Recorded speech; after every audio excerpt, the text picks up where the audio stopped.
Ханш дээр бол ялангуяа одоо манай нүүрс зис алт гэж 3 түүх хийдэж шүү дээ. Экспортын бараг 90%-ийг дангаараа бүрдүүлж байгаа тийм. Сая нүүрсний унаад дахиж ковидын дараах юм 300-200 төгрөг бол хүрэхгүй л гэж шинжиж үзсэн л да. Тэгэхээр энэ 70-80 төгрөг дээр доллар дээр бол үнэ тогтохоор байгаа байхгүй.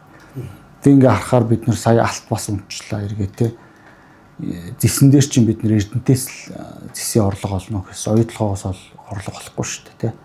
Ингээ бодоо үзэхээр манай гаргаж байгаа экспортын түүхий дээр бол эрсдэл бас нэлээд хоримтлагдаж эхэлж байгаа. Тэгэхээр би бол одоо долларын ханшийг огцом чангарна гэж бол хэлэхгүй. Яг гэвэл тийм цөөр макро эдийн засгийн орчин одоогоор бол алга байна.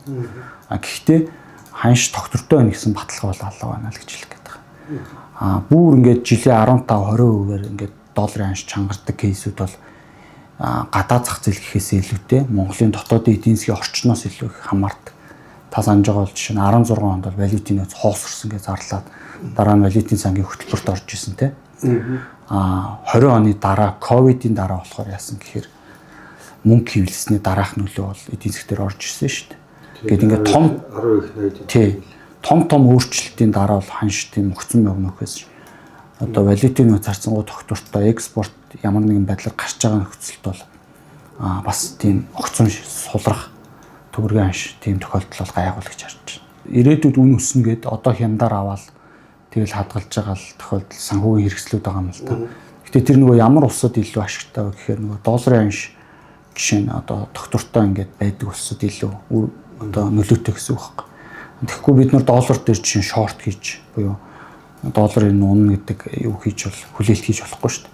Тэр чинь хоёр талдаа үн өсдөг буурдаг цикл дээр санхүүгийн бид нар янз бүрийн хэрэгслүүд ашиглаж болно гэхээс биш дандаа одоо долларын ханш манаас чангарч идэг төгрөг суларч идэг орчинд бол хийх юм бол бас одоо тэр чинь нефтийн компаниуд л хийнэ гэсэн үг шүү дээ. Өөрчлөлт захиалга өгөхгүй л байгаа процесс шүү дээ. Тэр нь жоохон бодит байдал дээр жоохон хэцүү тий. Тэгэхээр бид нар одооноос бол яг хэрэглээгээ маш бодиттой тооцоод тэгээд 1-2 жилийн план ялангуяа энэ засгийн газар бэлтгэх хэрэгтэй байна. Тэрийг энэ хувийн секторуудтай зэрэгцэж суугаа хийхгүй бол өнгөрсөн 2 жил зүгээр ажиллахаар энэ одоо саяын нөхцөл байдлаас ч биш зүгээр л жил болгоны өвөл ингээд шатхуун ямар нэг байдлаар хомсддог. Тэр нь одоо улс төрийн шалтгаантай юугүй юу одоо тодорхойгүй. Тэгтэл ингээл байхгүй болчихдээ шүү дээ. Тэр чинь зах зээл дээр тий байнга тавтагдаад байна шүү дээ. Гэтэл эн чинь бүхэл бүтэн 2-3 жил ингээд бид нар зохицуулчих хэвээр процесс байгаа байхгүй. Одоо сая шатхууны нөөц сав барин гээл явж лэн тий. Тэрийг яг уул уурхай яам хийх нь зөв юм буруу юм уу тий. Тэр чинь өөрөө зах зээл дээр хувийн секторт хийдэг бүтээгдэхүүн байх хэрэгтэй шүү дээ тий. Тэгэхээр энэ мэтчлэнгээ харах юм бол бид нар одоо нягт ажиллагаа айгүй хэрэгтэй байна. Ус төрчлөлтөй болоод тий. Тэгээ эх 1-2 жилийн шатхууны нөөц дээр айгүй сайн анхаарахгүй бол эн чинь гол нь инфляцийг маш ихээр өдөө. Одоо сая бид нар нөлөөг нь харлаа шүү дээ. Эрчим хүчний реформ гэдэг нэг баах юм хийж хайсан.